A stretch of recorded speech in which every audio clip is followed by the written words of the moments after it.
Perkenalkan nama saya Khair Hafiz, NIM 240402024 dari program Studi Bimbingan dan Konseling Islam, Fakultas Dakwah dan Komunikasi.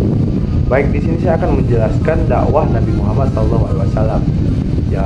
Dakwah Nabi Muhammad SAW ini merupakan tonggak utama dalam penyebaran agama Islam. Beliau diutus sebagai rahmat seluruh alam, yaitu membawa ajaran tauhid untuk menghapus kesyirikan dan menegakkan keadilan. Perjalanan dakwah beliau dibagi menjadi dua fase utama, yaitu fase Makkah dan juga di fase Madinah, dengan berbagai pendekatan, juga prinsip serta juga peristiwa yang penting yang membentuk dasar perkembangan Islam. Awal dakwah di awal dakwah Nabi Muhammad SAW itu pertama kali dilakukan secara sembunyi-sembunyi, itu kurang lebih selama 3 tahun.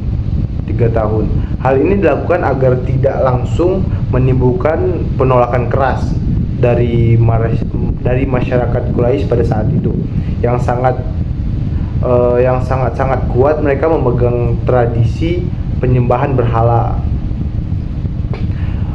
Pada masa ini Nabi itu mulai mengajak orang-orang terdekat seperti istri beliau, yaitu Khadijah, sahabatnya itu seperti Abu Bakar As-Siddiq, lalu sepupunya itu kayak Ali bin Abi Thalib. Juga mereka masuk Islam karena percaya pada kejujurannya dan akhlak Rasulullah SAW dalam berdakwah gitu. Nabi menggunakan pendekatan itu, seperti pendekatannya itu kayak kasih sayang, keteladanan, juga dengan kelembutan. Beliau tidak memaksa, tidak menggunakan kekerasan, dan lebih banyak berdialog serta menunjukkan akhlak-akhlak yang baik. Prinsip dakwah Rasulullah SAW ada beberapa prinsip utama yang selalu dipegang Rasulullah SAW itu dalam berdakwah. Apa saja itu kayak tidak memaksa. Nabi Muhammad itu tidak pernah memaksa Islam kepada siapapun gitu. Beliau itu mengajaknya dengan cara yang bijak, dan itu dengan cara menyentuh hati gitu. Juga Nabi Muhammad itu mengajaknya tidak kasar. Pendekatan kasar hanya akan membuat orang itu kayak seperti menjauh. Tapi sebaliknya dengan Nabi Muhammad justru selalu menunjukkan akhlak yang lembut, bahkan terhadap orang yang memusuhinya gitu. Juga pendekatannya itu dengan lemah lembut seperti tadi, dan juga kasih sayang. Beliau itu orangnya sangat penyabar gitu. Beliau itu bersabar, tetapi juga tetap mendoakan orang-orang yang menolak dakwahnya gitu. Walau banyak sekali orang-orang yang benci kepada dia, tapi dia tetap mendoakan yang baik kepada orang tersebut gitu. Keteladanan dan akhlak Rasulullah lebih banyak berdakwah dengan perbuatan yang menjadi panutan hingga orang-orang masuk Islam karena melihat sikap dan kejujurannya. Peristiwa penting di dalam dakwah Nabi Muhammad SAW, sepanjang perjalanan dakwahnya banyak peristiwa besar yang menjadi titik penting penyebaran Islam, yaitu diantaranya itu seperti ada pembebasan Bilal bin Rabah itu, yang Bilal ini adalah seorang budak yang berkulit hitam yang masuk Islam, dan juga dia sebelumnya itu disiksa di majikannya, yaitu lalu Abu Bakar kemudian membelinya dan memerdekakannya. Ini menjadi simbol bahwa Islam tidak memandang ras atau status sosial gitu, tidak memandang kulit, tidak memandang gimana latar belakang seorang tersebut gitu. Yang kedua itu ada kayak Islamnya tokoh-tokoh penting, tokoh-tokoh besar yang ada di zaman itu seperti Umar bin Khattab, juga ada Hamzah gitu. Masuk Islamnya tokoh-tokoh ini memberikan kekuatan mental bagi kaum muslimin gitu. Mereka dikenal berani sehingga dakwah Islam menjadi lebih kuat di tengah tekanan kaum Quraisy. Tiga itu ada Isra Mi'raj, perjalanan spiritual Nabi ke langit. Ini juga memperkuat keimanan umat Islam sekaligus menjadi momen ditetapkannya sholat 5 waktu yang dimana Rasulullah pergi ke langit ketujuh menemui Allah untuk kompromi tentang sholat 5 waktu gitu. Lalu keempat itu ada pengiriman surat-surat ke raja-raja di dunia. Nabi mengirim surat dakwah kepada raja-raja besarnya seperti Kaisar Romawi, Raja Persia hingga Raja Abyssinia. Ini menunjukkan bahwa dakwah Islam itu bukan hanya lokal, tetapi bersifat global, mendunia gitu. Kelima itu ada perjanjian Hudaybiyah. Perjanjian damai ini awalnya dianggap merugikan umat Islam, tapi justru membuka peluang besar bagi penyebar dakwah karena keamanan sementara membuat masyarakat bebas mendengar dakwah Nabi gitu. Lalu yang keenam itu hijrahnya ke Madinah dan pembangunan masjid. Hijrah menjadi awal terbentuknya masyarakat Islam yang mandiri. Nabi itu membangun Masjid Quba dan juga Masjid Nabawi yang menjadi pusat dakwah gitu. Pendidikan dan pemerintahan ya, Nabi membangun pendidikan juga pemerintahan. Terus juga ketujuh itu ada pembauran kaum Muhajirin dan Ansor. Nabi itu berhasil menyatukan dua kelompok berbeda menjadi saudara seiman. Nah, ini jadi contoh sempurna tentang ukhuwah Islamiyah dan kerjasama sosial.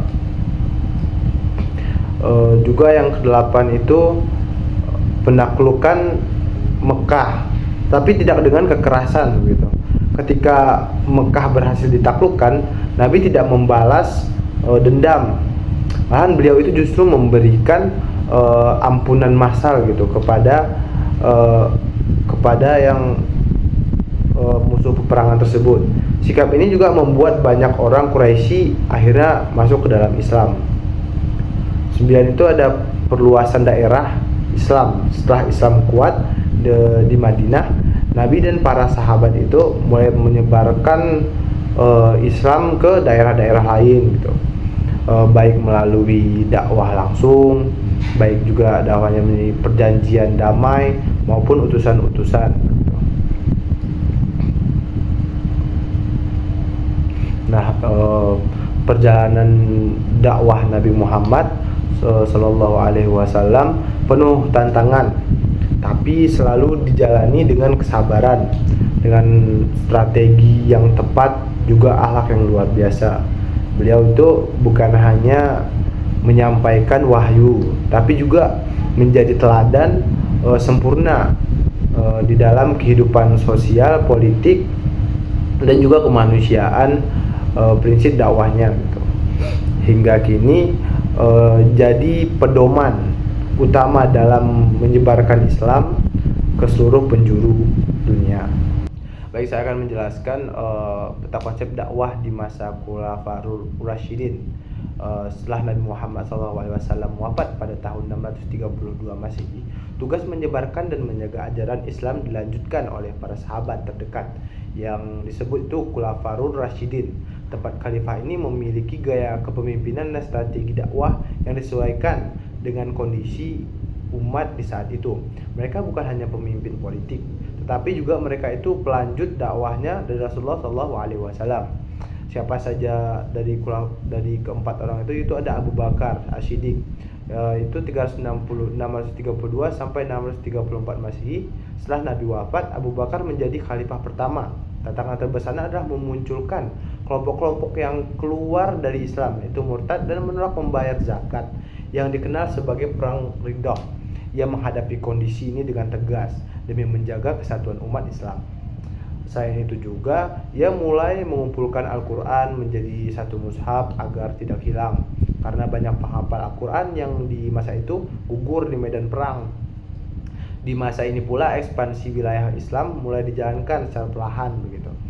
Untuk strategi dakwahnya itu, Abu Bakar itu lebih banyak berdialog gitu, langsung dengan masyarakat dan tokoh-tokoh suku, serta menggunakan pendekatan damai dan diplomatik untuk menjaga stabilisasi. Ia juga mulai menanamkan pentingnya menjaga kemurnian ajaran melalui penulisan mazhab gitu. Yang kedua itu ada Umar bin Khattab. Pemimpinannya 634 sampai 644 Masehi. Di masa kepemimpinannya Umar, wilayah kekuasaan Islam berkembang sangat pesat hingga ke Persia dan Bizantium. Tapi bukan hanya soal ekspansi, Umar juga membangun sistem pemerintahan Islam yang kuat dan rapi. Ia mendirikan lembaga sosial seperti Baitul Mal, sistem gaji pegawai, dan pengadilan kalender Hijriah juga ditetapkan pada masa ini begitu. Dalam berdakwah, Umar dikenal sangat strategis. Ia menunjukkan para pemimpin daerah yang paham dan adil dalam menerapkan nilai Islam. Dakwah dilakukan bukan hanya lewat lisan, tapi juga mulai kebijakan publik yang mencerminkan keadilan Islam. Umar juga membangun hubungan diplomatik baik dengan daerah-daerah yang ditaklukkan dan mengajarkan Islam lewat keteladanan pemerintahannya begitu. Selanjutnya itu ada Utsman bin Affan. Itu 444 sampai 656 Masehi. Kepemimpinan Utsman ditandai dengan perluasan wilayah Islam hingga ke Afrika Utara dan Asia Tengah.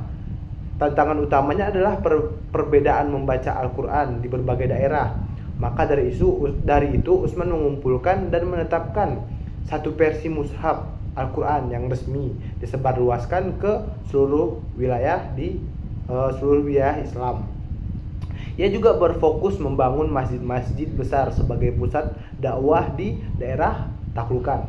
Metode dakwah Utsman lebih menekankan kelembutan, penguatan akidah, dan juga penyatuan umat lewat standar membaca Al-Quran. Utsman juga memperluas jaringan dakwah melalui relasi sosial dan kegiatan keagamaan di pusat-pusat kota. Ya, selanjutnya itu ada Ali bin Abi Thalib. Ini 656 sampai 661 Masehi. Masa kepemimpinan Ali sangat berbeda karena diwarnai dengan konflik internal yang cukup berat seperti perang Jamal dan perang Siffin. Ali lebih fokus pada penyelesaian konflik, penguatan ajaran agama, dan menjaga kesatuan umat Islam. Dalam strategi dakwahnya, Ali tetap aktif mengajarkan agama secara langsung di masjid maupun di tempat-tempat umum.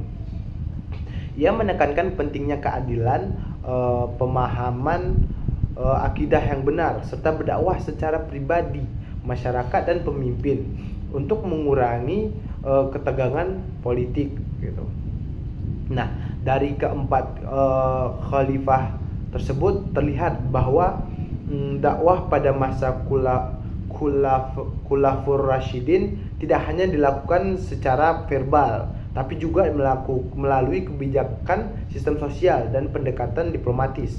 Masing-masing pemimpin menyesuaikan strategi dakwahnya sesuai dengan tantangan zaman. Namun yang pasti semuanya tetap berpegang pada ajaran Rasulullah SAW demi menjaga kejernihan dan keberlanjutan Islam.